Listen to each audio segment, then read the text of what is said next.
Joining me on the show right now, Democratic candidate for HD 83. We've had him on the show, I think now is third or fourth time. Drew Landry, welcome back to the show. How are you? Hey, Chad, thanks for having me on. I really appreciate the time and all that you do for this area and let me come on your show. And you know, we're winding down. Things are getting incredibly busy, just like today. We're going to be just about everywhere throughout the district. So, you know, this is crunch time, and this is what we're doing. So, yeah. Is this the first campaign you've run before? Yeah, it is. At this type of a level, I mean, I was like student body president when I was in high school. Yeah. But you know, doing this, I only know one speed, and it's to go here, there, and everywhere. And people have told me, you know, I looked at you last year, and you look a lot better then than you do now. Well, that's because, you know, there's a lot of ground to cover, and you have to go everywhere. So, what have you learned? You know, during the campaign, I know it's not over yet, right? But it's one of those you can take a look back and you can see, you know, what have you learned through the process, and what have you learned? Specifically, you're a Democrat. Yeah. You're running as a Democrat in West Texas. What have you learned about that? Well, you know, there's a lot of things that you learn in the campaign, you know, and voters want you to be as honest as you possibly can, and they want to know where you feel and where you are on particular issues. And they are not shy about asking you where they stand on particular things, whether it's on social media, whether it's right at a town hall, whether it's a phone call, or when you knock on their door. And that is something that you've always had an idea, but when you see it up close and personal, you're going, oh, hey, new thing to learn. You know, but you also learn how people get excited about particular candidates and how they get excited about other particular things throughout the campaign, and that take a lot of national attention. And so that I might either be beneficial to me as a candidate or may be hurtful to me as a candidate. And so that's where you kind of have to make your difference between one and the other.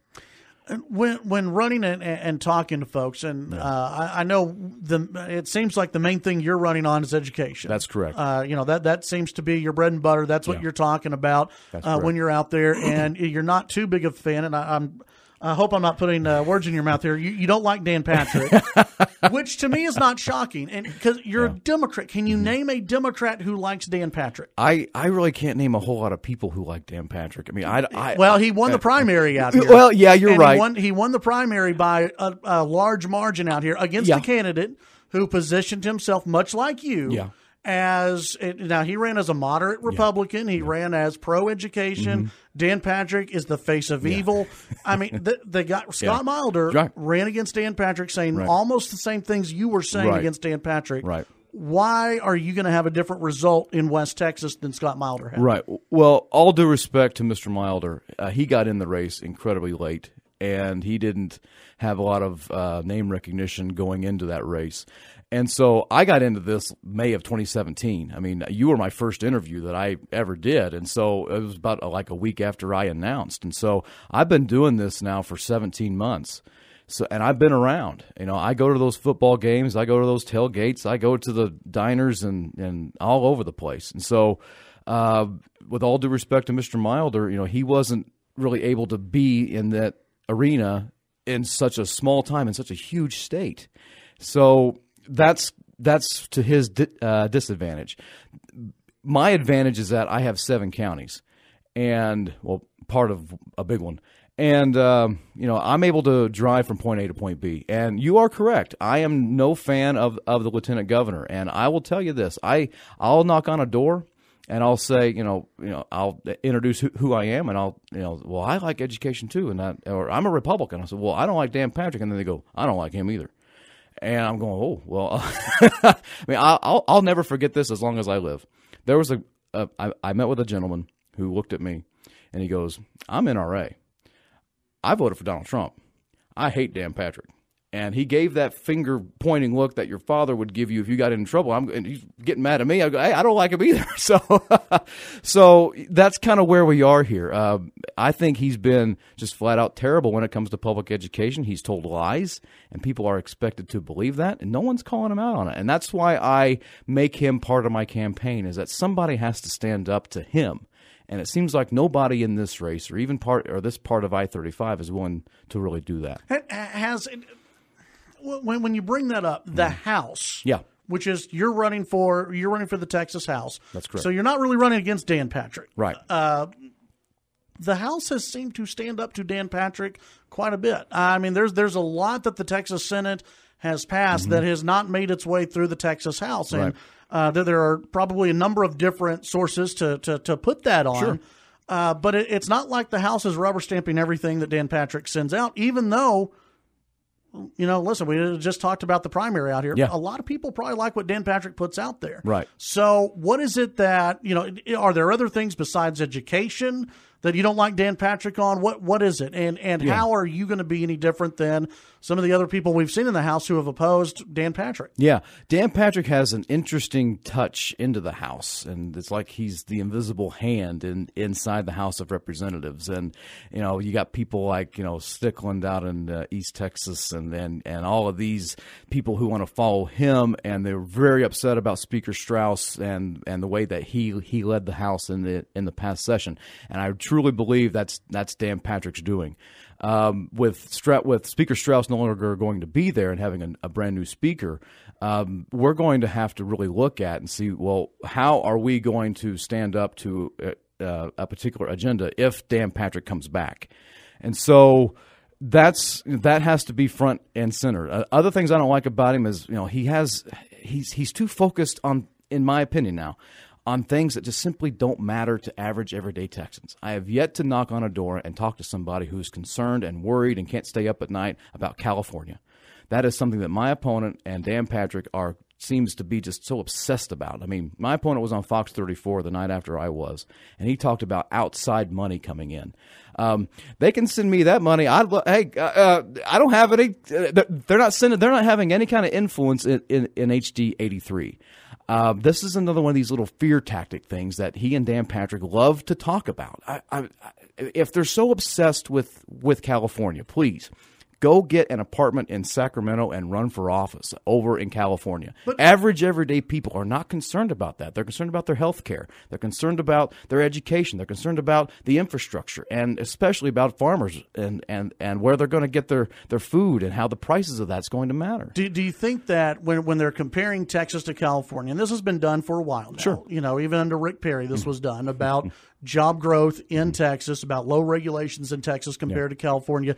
Isn't that what they're talking about, though, is that we're comparing the regulations and the taxes and everything else here compared to California? Got a lot of people from California moving here, by the way. Mm-hmm. And isn't that something that the average Texan should be at least looking at as going, well, we don't want taxes to go up like they have in California. We don't want regulations to go up in California. Sure. Is that something that, you're running as a Democrat? Yeah. How do you address those issues? That's a really good question.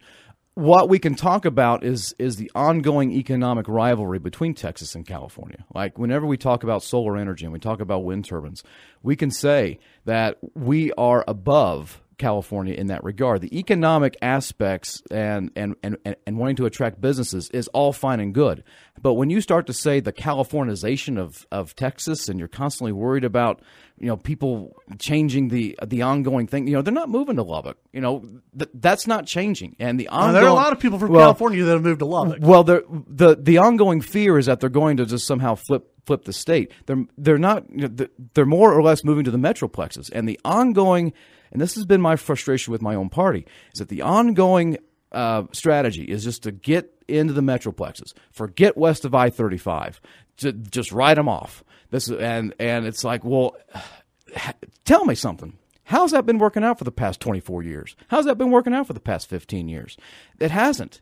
And so if they keep thinking that, we'll just get new people and they'll move to Austin, that's the dumbest thing I've ever heard. What we have, I'm sorry, but it just bugs me that in campaign rhetoric we hear a lot of stuff. And I totally understand that. And I've been saying a lot of stuff, but I'm worried about Texas. I don't care much about what Schwarzenegger's doing or whatever Betty White's rolling in some golf cart. That doesn't bother me. I'm worried about how we can make our Texas schools better, how we can make our agriculture better, and fight for those particular issues. Let's take the break. When we come back, we'll continue our conversation with Drew Landry, Democratic candidate for HD 83, running against Dustin Burrows for state representative. We'll be right back. All right, Chad Hasty Show, News Talk, KFYO. Drew Landry, Democratic candidate for HD83 in studio. And Drew, let's talk about. I know that you're going around and you're talking to a lot of people. Something that I get asked a lot about a lot of the candidates on the Democratic ticket in West Texas is where do they stand on the Democratic Party as of right now?